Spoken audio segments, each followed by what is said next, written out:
it's really insightful what you've shared there, Ron. I think where you touched on unlearning old habits. I think when people first start thinking about value pricing, they think it's this magic formula that, okay, instead of doing hourly rate versus number of hours, I'm going to use another formula.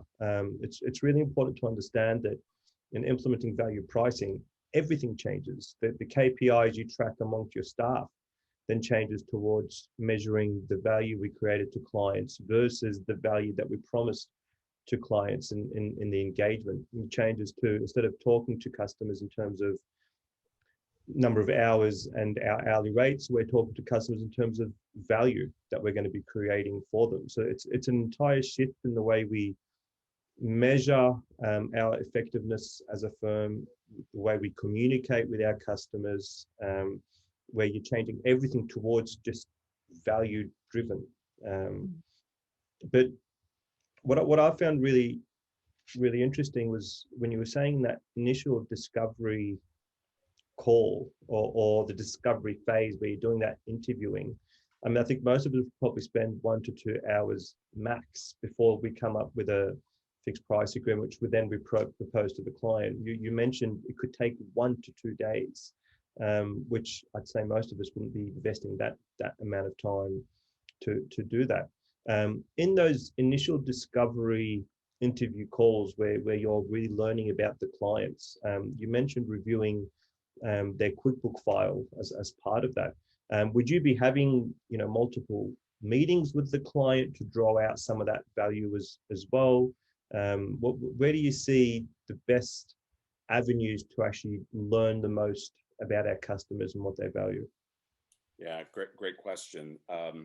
Yes, I would at least have one meeting centered around what we like to call the value conversation to really unearth what it is. It's not about what the customer needs or what the customer thinks they need, because remember, the patient understands the symptom, the doctor understands it's the cause, right? The patient comes in and says, oh, I got a fever, I need an antibiotic. No, the doctor knows it could be something else, right? So uncovering that, spending more time on diagnosis and asking a series of open-ended questions, some of which I'm going to show you, and a lot, and they're from the book. So if you've got the book, you've got the questions you can ask your customer, but really taking the time and not rushing that process. There's no need to rush that process. There's no need to rush the customer into thinking about their dream house blueprint, right?